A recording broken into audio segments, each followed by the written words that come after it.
नमस्ते। तो स्वागत है आप सभी का। आज हम फिर लौटे हैं। हमने पिछले वीडियो में देखा था पेयर ऑफ लीनियर इक्वेशन के फर्स्ट पार्ट था वो। उसमें ये देखा था हमने कि ग्राफिकली किसी भी पेयर ऑफ इक्वेशन या पेयर ऑफ लीनियर इक्वेशन को कैसे सॉल्व किया जाता है, उससे सॉल्यूशन कैसे निकाले जाते हैं, consistency, inconsistency, parallel line, coincident line और इंटरसेक्टिंग लाइंस क्या होती है, वो सब देखा था। आज हम देखेंगे अलजेब्रिकली मेथड से किसी भी पेयर ऑफ लीनियर इक्वेशन को या कैसे सॉल्व किया जाता है या फिर उसके कैसे सॉल्यूशंस निकाले जाते हैं। तो चलिए शुरू करते हैं। लेकिन शुरू करने से पहले मैं आपको कहना चाहूँगा, अगर आपको ये वीडियो पसंद आए तो लाइक कीजिएगा, चैनल को सब्सक्राइब कीजिएगा और उस बेल आइकन को भी ज़रूर प्रेस कर दीजिएगा ताकि आपको हमारे वीडियोस का नोटिफिकेशन मिलता रहे और आप हमारा कोई भी लेक्चर मिस ना करें। तो चलिए शुरू करते हैं।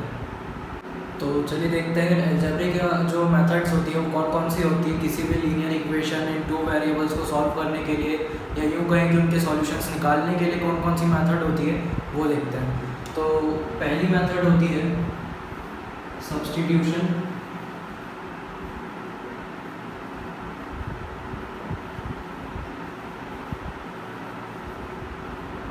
Substitution method. दूसरी होती है एलिमिनेशन।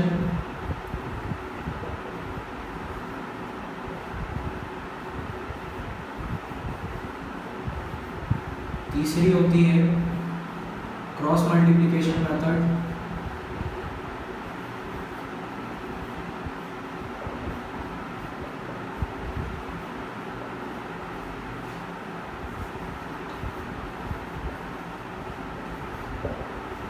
और फोर्थ होती है रिड्यूसिंग मेथड।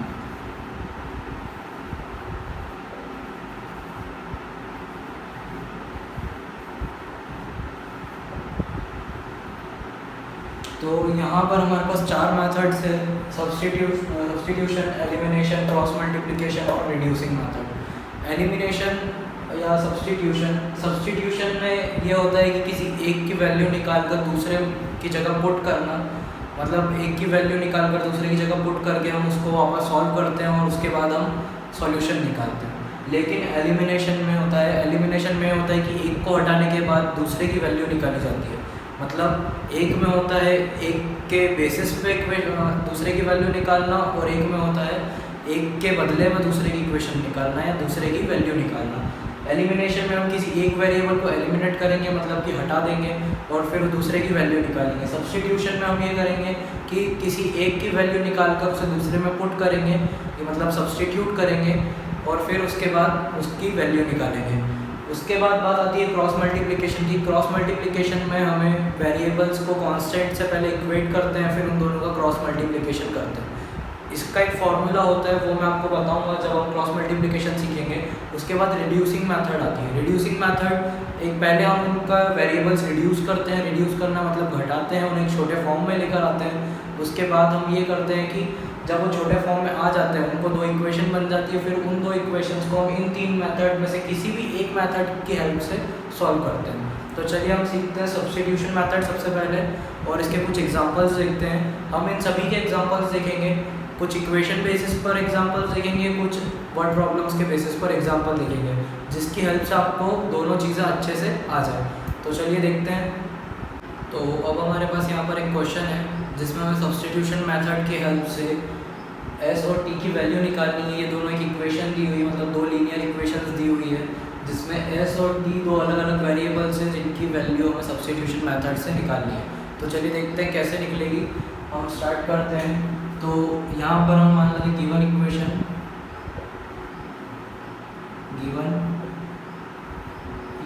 क्या हो जाएगी हमारी गिवन इक्वेशन।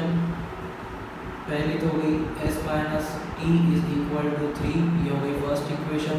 सेकेंड इक्वेशन क्या हो जाएगी हमारी, s बाय 3 प्लस टी बाय 2 इज इक्वल टू 6, ये हो गई सेकेंड इक्वेशन। अब देखते हैं यहाँ पर आगे क्या होगा। हम यहाँ पर क्या करेंगे, फ्रॉम इक्वेशन फर्स्ट, जैसे मैंने बोला था कि अब हमारे पास दो इक्वेशन दी हुई है और हमें उसे सब्स्टिट्यूशन मेथड से सॉल्व करना है। तो किसी एक की वैल्यू निकाल कर उसे दूसरे की जगह पुट करेंगे, उसके बाद हम दोनों वेरिएबल्स की वैल्यूज निकालेंगे। तो यहाँ पर हम देखते हैं, हम पहली इक्वेशन से किसी एक की वैल्यू निकाल लेते हैं। पहली इक्वेशन क्या है हमारे पास, s minus T is equal to 3। अब कैसे निकलेगी, हम क्या करते हैं यहाँ से t को उधर भेज देते हैं, तो इसकी वैल्यू क्या आ जाएगी t plus 3।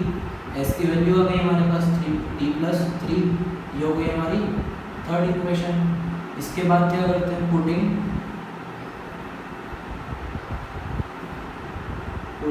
s is equal to t plus 3 in first equation. हम क्या करेंगे, s की जो वैल्यू आई थी t प्लस 3 उसे हम सेकेंड इक्वेशन में रख देंगे। तो सेकेंड इक्वेशन क्या है हमारी, s by 3 plus t by 2 is equal to 6। तो ये आ गई हमारी सेकेंड इक्वेशन। अब सेकेंड इक्वेशन में हम क्या रखेंगे, s की वैल्यू रखेंगे, तो कितनी हो जाएगी t plus 3 by 3 plus t by 2 is equal to 6। ये हो गई हमारी इक्वेशन बन गई जिसमें हमने s की वैल्यू रख दी t प्लस 3। अब इसके आगे क्या करेंगे, जो हमारी इक्वेशन है बनी है इससे सॉल्व करते हैं, तो एलसीएम लेंगे। एलसीएम लेने पर नीचे तो क्या आ जाएगा, इसलिए यहाँ से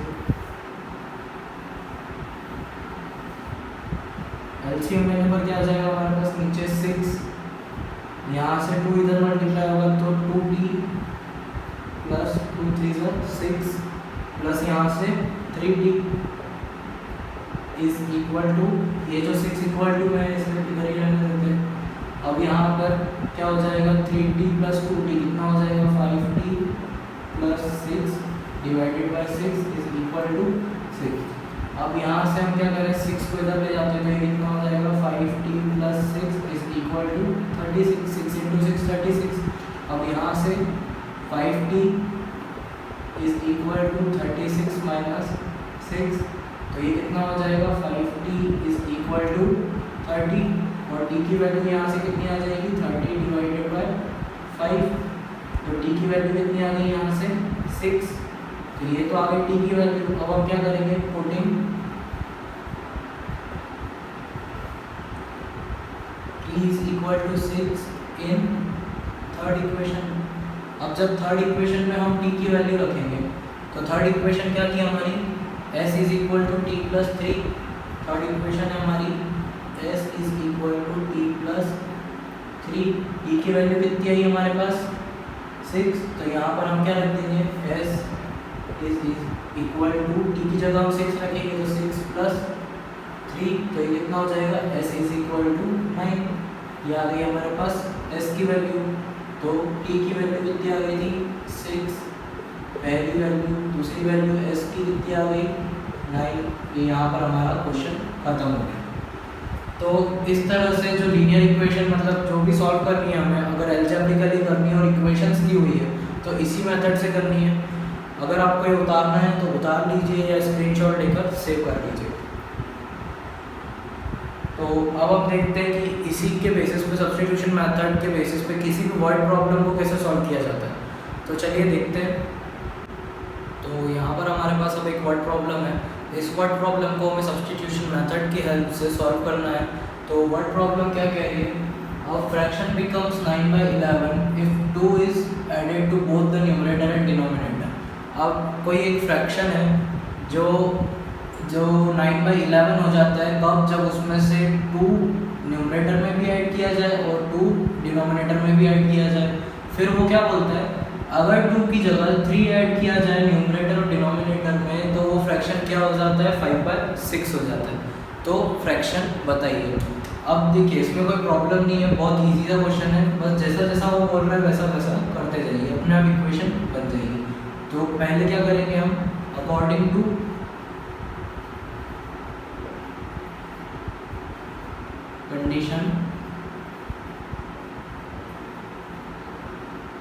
कंडीशन के अकॉर्डिंग पहला वाला हम देखें तो क्या बोल रहा है वो, मान लेते हैं let the fraction be x upon y। हमने मान लिया कोई फ्रैक्शन है जो x अपॉन y है। अब वो क्या बोल रहा है, न्यूमरेटर और डिनोमिनेटर में दोनों में अगर 2 ऐड किया जाए तो ठीक है ना, हमको पता है न्यूमरेटर अपॉन डिनोमिनेटर में 2 ऐड करना है, तो ये ऐड कर दिया हमने, ये 2 ऐड कर दिया। कितना हो जाता है वो 9/11, तो इक्वल टू में 9/11 आ गया। इसे सॉल्व कर लेते हैं तो कितना हो जाएगा 11x, इस 11 का इधर मल्टीप्लाई कर देंगे तो 11 इक्वल टू 9 का इधर मल्टीप्लाई करेंगे तो कितना हो जाएगा 9y प्लस 18। अब सॉल्व कर लेते हैं तो कितना हो जाएगा 11x minus 9y is equal to, ये उधर जाएगा तो कितना हो जाएगा -4। ये आ गई हमारी फर्स्ट इक्वेशन। वैसे ही दूसरी भी निकाल लेते हैं, यहाँ पर लिखते हैं एंड लिखने के बाद आगे का सॉल्व करते हैं अकॉर्डिंग टू कंडीशन। दूसरा कंडीशन क्या दे रहा है, अगर x अपॉन वाई में हम क्या ऐड करें 3 ऐड करें तो जो हमारा फ्रैक्शन होता है वो क्या बन जाता है 5/6। मतलब क्या, हमने न्यूमरेटर और डिनोमिनेटर दोनों में 3 ऐड कर दिया। 3 ऐड करने के बाद 5/6 बचता है, ऐसा क्वेश्चन बोल रहे हैं। तो वापस से इसको भी सॉल्व कर लेते हैं। तो सॉल्व करने पे इसको इधर सॉल्व करेंगे 6x plus 18 is equal to, ये इधर सॉल्व होगा तो कितना हो जाएगा 5y प्लस 15। ठीक है, अब इसको इधर ले आते हैं 6x minus 5y is equal to 15 minus 18 कितना होगा -3। ये आ गई हमारी सेकेंड इक्वेशन। ठीक है, ये हो गया। अब सेकेंड इक्वेशन भी आ गई, फर्स्ट इक्वेशन भी आ गई। अब क्या करते हैं, सॉल्विंग सेकेंड एंड फर्स्ट और सेकेंड को सॉल्व करते हैं किससे, बाय सब्स्टिट्यूशन मेथड। तो यहाँ पर हम दोनों को सॉल्व करेंगे। तो पहले क्या करेंगे, फ्रॉम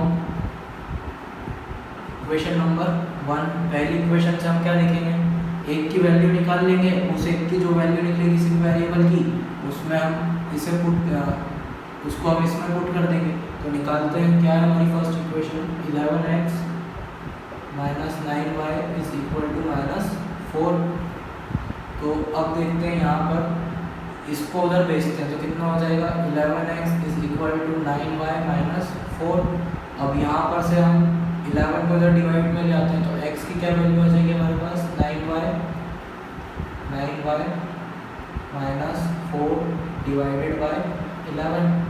तो अब ये क्या आ गई हमारे पास थर्ड इक्वेशन, ये आ गई थर्ड इक्वेशन। अब यहाँ से हम थर्ड इक्वेशन की वैल्यू किस में रखेंगे, सेकेंड इक्वेशन में, putting the value of third in second equation. तो अब क्या होगा, यहाँ पर हम x की जगह पर रखेंगे 9y माइनस 4/11। तो 6x minus 5y is equal to -3। ये हमारी सेकेंड इक्वेशन है। अब यहाँ पर क्या, हम x की जगह क्या रखेंगे 9y माइनस 4/11। तो 6 इंटू 9y माइनस 4/11। तो यहाँ पर हमने रख लिया। अब बाकी का एज इट इज लिख देते हैं -5y इज इक्वल टू -3। अब सॉल्व करते हैं तो ये कितना हो जाएगा 54y minus 24/11 minus 5y is equal to -3। अब इधर एलसीएम लेंगे तो कितना हो जाएगा 54y minus 24 minus 55y whole upon में 11 इज इक्वल टू -3। अब इसके बाद यहाँ पर हम माइनस कर लेते हैं तो 55 माइनस 54 मतलब -y माइनस 24 अपॉन में 11 इज इक्वल टू -3। ये उधर चला जाएगा तो कितना बचेगा -y minus 24 is equal to -33। ठीक है, अब इस y को उधर ले जाते हैं और 33 को इधर ले आते हैं तो 33 minus 24 is equal to y। तो y की वैल्यू यहाँ से कितनी आ गई, y इज इक्वल टू कितना हो गया 9। अब ये y की वैल्यू को हम किस में रखेंगे, इक्वेशन नंबर थर्ड में। तो अब आप यहाँ तक का उतार लीजिए और या चाहे तो स्क्रीनशॉट लेकर सेव कर लीजिए, क्योंकि उसके आगे के लिए मेरे पास स्पेस नहीं है तो मुझे इसे मिटाना पड़ेगा। तो आप इसे स्क्रीनशॉट लेकर सेव कर लीजिए। तो अब इसके आगे हम देखते हैं, इसके आगे क्या होगा, y इज इक्वल टू 9 हमारी y की वैल्यू आई है। तो हम क्या करेंगे, putting y is equal to 9 in third equation में रख देंगे। तो यहाँ पर से क्या हो जाएगा, थर्ड इक्वेशन क्या है हमारी, x is equal to 9y minus 4 divided by 11। तो y की वैल्यू कितनी है हमारे पास, x is equal to 9 into 9 minus 4 divided by 11। तो क्या हो जाएगा यहाँ से 81 माइनस 4 डिवाइडेड बाय 11। तो ये कितना हो जाएगा 77 डिवाइडेड बाय 11, मतलब x की वैल्यू कितनी आ जाएगी यहाँ से 7। तो हमारा फ्रैक्शन क्या हो जाएगा, fraction will be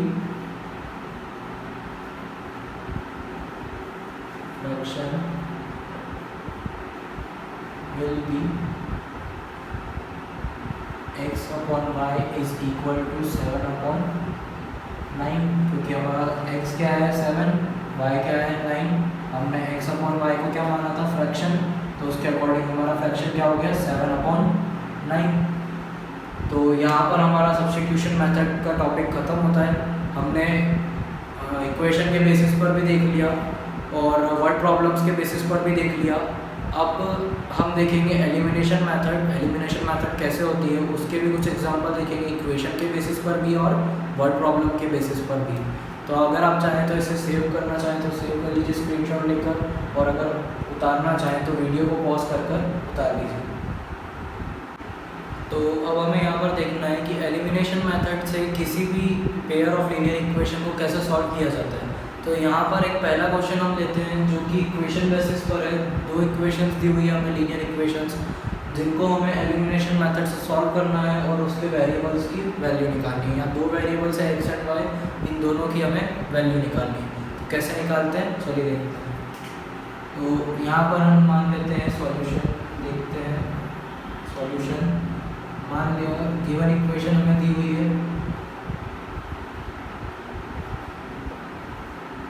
given equations x plus y is equal to 5, ये हो गई हमारी फर्स्ट इक्वेशन, और 2x minus 3y is equal to 4, ये हो गई हमारी सेकेंड इक्वेशन। तो अब यहाँ पर हम देखते हैं, पहले तो क्या करना है, हमें किसी भी एक वेरिएबल को एलिमिनेट करना है। तो एलिमिनेट करने से पहले हमें उसके कॉन्स्टेंट्स भी चेक करने होंगे कि दोनों इक्वेशन में जो कॉन्स्टेंट्स है, जैसे यहाँ पर x का कॉन्स्टेंट नहीं कोफिशिएंट, यहाँ पर x का कोफिशिएंट 1 है और यहाँ पर x का कोफिशिएंट 2 है। तो इन दोनों के कोफिशिएंट्स भी चेक करने होंगे कि जो वेरिएबल को हम एलिमिनेट करना चाहते हैं उसका जो कोफिशिएंट है वो सेम हो। तो यहाँ पर 1 है, यहाँ पर 2 है, तो इन दोनों के कोफिशिएंट हमें पहले सेम करने होंगे। हम कैसे सेम करेंगे वो देख लेते हैं। तो in equation first we multiply 2 and second में हम मल्टीप्लाई करेंगे 1 का, मतलब जो भी कोफिशिएंट दिया हो, जैसे यहाँ पर x का कोफिशिएंट जो है 1 है, तो उस पूरे इस इक्वेशन में 1 का मल्टीप्लाई होगा, और जैसे यहाँ पर x का कोफिशिएंट 2 है तो इस कोफिशिएंट 2 का मल्टीप्लाई इस पूरी इक्वेशन में होगा, मतलब फर्स्ट इक्वेशन में हम 2 का मल्टीप्लाई करेंगे और सेकेंड इक्वेशन में 1 का। तो चलिए करते हैं, पहली वाली में हमें 2 का मल्टीप्लाई करना है, तो 2 into x plus y is equal to 5, तो ये क्या हो जाएगी 2x plus 2y is equal to 10, ये हो गई हमारी थर्ड इक्वेशन।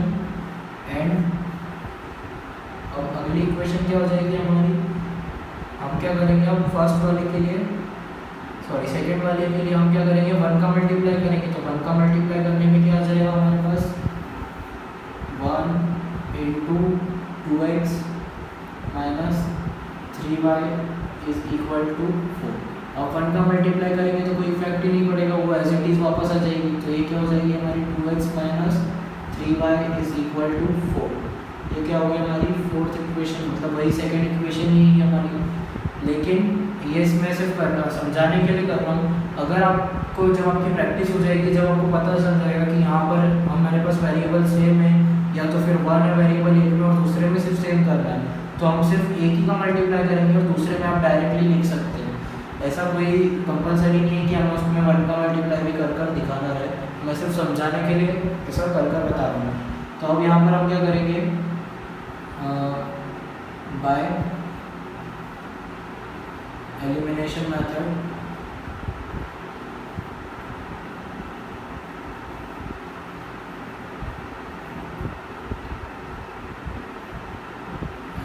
मेथड्स हम क्या करेंगे, solving third and fourth.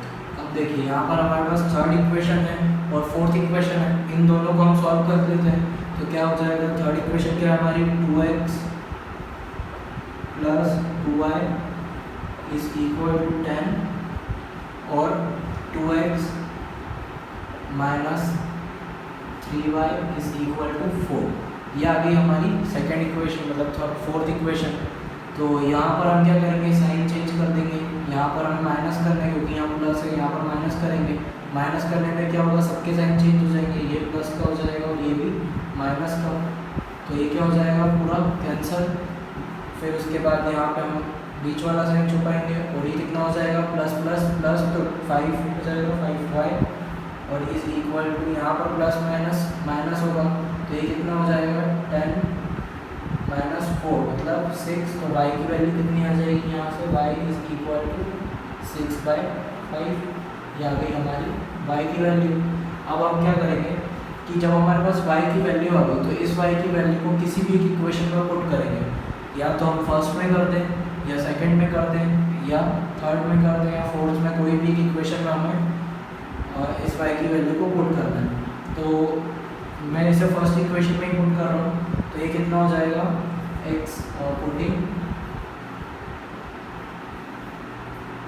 y is equal to 6/5 in equation 1। तो ये कैसे कितना हो जाएगा, x plus y is equal to 5। तो x plus 6/5 is equal to कितना हो जाएगा, 5।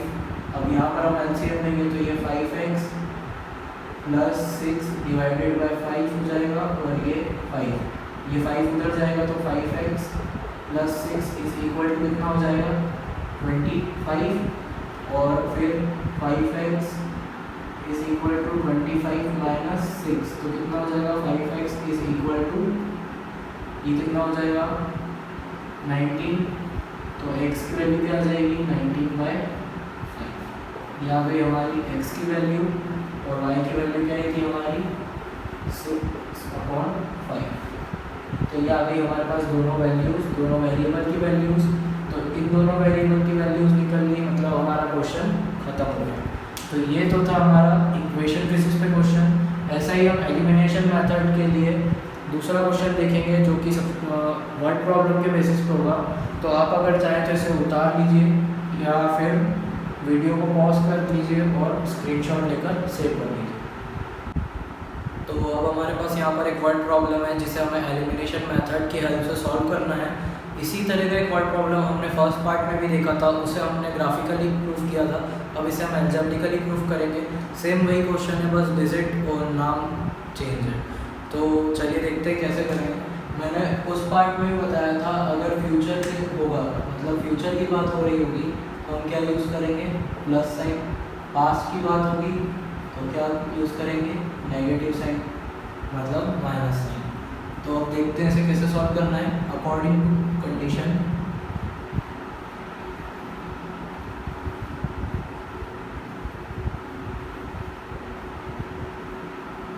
कंडीशन के अकॉर्डिंग हमें क्या बोल रहा है, हम पहले मान लेते हैं। देखिए यहाँ पर क्वेश्चन क्या बोल रहा है, पहले तो हम वो समझ लेते हैं कि 5 साल पहले नूरी जो है वो सोनू से 3 गुना बड़ी थी, और 10 साल बाद जब नूरी सोनू से 2 गुना बड़ी होगी, मतलब जब 10 साल बाद की बात होगी तो नूरी जो होगी वो सोनू से 2 गुना बड़ी होगी।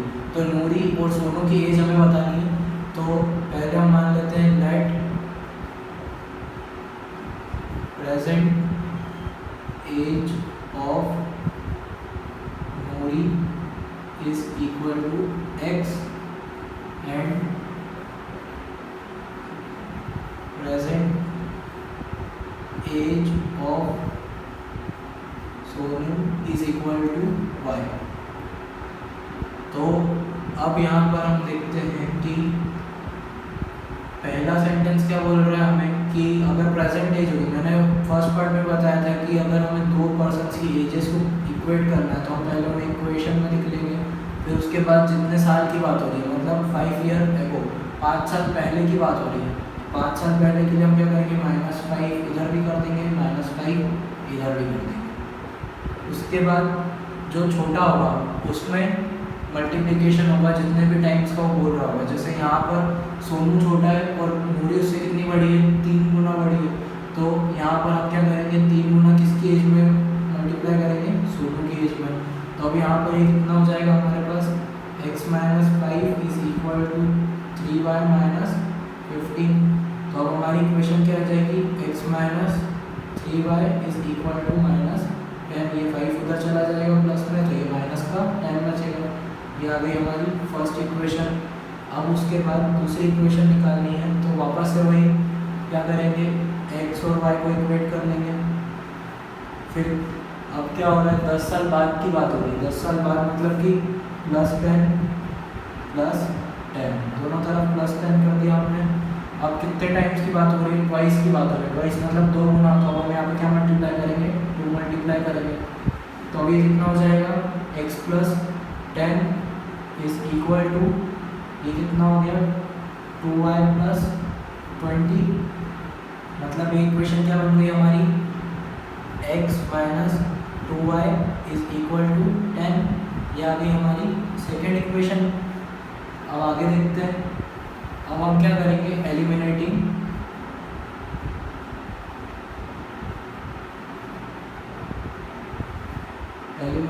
1 and 2। अब इन दोनों को हम एलिमिनेट करेंगे तो क्या होगा, अब देखिए यहाँ पर मैंने बोला था कि कोफिशिएंट जो है उन्हें सेम होना चाहिए। तो अब यहाँ पर तो x के दोनों में कोफिशिएंट सेम है, तो हमें कुछ करने की ज़रूरत नहीं है, हम डायरेक्टली इन्हें सॉल्व कर सकते हैं। तो पहली वाली इक्वेशन क्या है हमारे पास, x - 3y is equal to -10, और दूसरी इक्वेशन क्या है, x - 2y is equal to 10। तो अब यहाँ पर हम माइनस कर देते हैं दोनों इक्वेशंस को, तो क्या होगा, माइनस, ये प्लस और ये माइनस, तो x तो पूरा कैंसिल हो जाएगा। फिर बचेगा क्या, यहाँ पर हम बीच वाला साइन छुपाएंगे, तो ये प्लस माइनस माइनस, तो ये क्या बचेगा, माइनस का y। उसके बाद यहाँ बीच वाला साइन छुपाएंगे, तो माइनस माइनस प्लस, तो ये क्या हो जाएगा, माइनस का 20। अब यहाँ पर माइनस से माइनस कैंसिल, तो y कितना आ गया हमारे पास, 20। तो ये आ गई y की वैल्यू। अब y इज इक्वल टू 20 जो हमारे पास आया है उसे हम किसी भी इक्वेशन में रखना चाहते हैं तो रख सकते हैं, 1 में या 2 में। मैं फर्स्ट वाले में रखता हूँ, तो y की वैल्यू हम रखते हैं putting y is equal to 20 in first equation. First equation क्या है हमारे पास, x - 3y is equal to -10। तो अब यहाँ पर क्या हो जाएगा, x - 3 × 20 इज इक्वल टू -10। अब देखते हैं ये क्या होगा, x -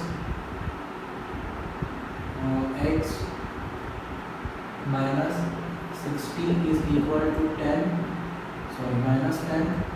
तो अब ये 60 उधर चला जाएगा, तो कितना हो जाएगा, x इज इक्वल टू 50। ये 60 उधर जाएगा, प्लस का हो जाएगा, 60 - 10 50। तो यहाँ पर x की वैल्यू आ गई 50। तो हम यहाँ पे क्या लिखेंगे, नूरीज एज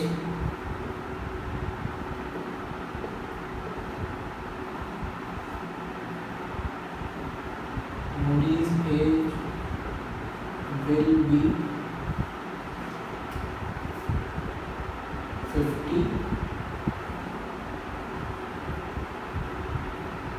years और सोनू's एज will be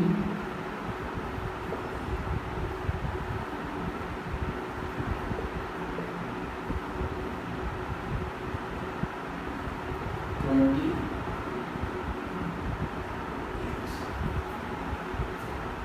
तो ये था हमारा वर्ड प्रॉब्लम का क्वेश्चन जिसे हमने एलिमिनेशन मेथड की हेल्प से सॉल्व किया और x एंड y की वैल्यू निकाली। अब आप चाहें तो इसे नोट कर सकते हैं या फिर स्क्रीनशॉट लेकर भी सेव कर सकते हैं। तो आप सेव कर लीजिए इसे। एंड यहाँ आज के लिए इस पार्ट के लिए इतना ही काफ़ी है। अब हम मिलेंगे हमारे थर्ड पार्ट में, जिसमें हम देखेंगे क्रॉस मल्टीप्लिकेशन मेथड क्या होता है, रिड्यूसिंग मेथड क्या होता है। और आपको मैं एक बात और कहना चाहूँगा कि अगर आपको मेरा ये वीडियो पसंद आया तो प्लीज़ लाइक कीजिए और सब्सक्राइब भी ज़रूर करना। अगर आपने अभी तक हमारा चैनल सब्सक्राइब नहीं किया तो उसे सब्सक्राइब करना और उस बेल आइकन को भी ज़रूर प्रेस करना, ताकि हमारा हर नोटिफिकेशन आपको मिलता रहे और हमारा कोई भी लेक्चर आपसे मिस ना हो। तो आज के लिए सिर्फ इतना ही। अब हम मिलेंगे हमारे नेक्स्ट पार्ट में, जिसमें हम देखेंगे cross multiplication and reducing method. तो thank you and bye bye.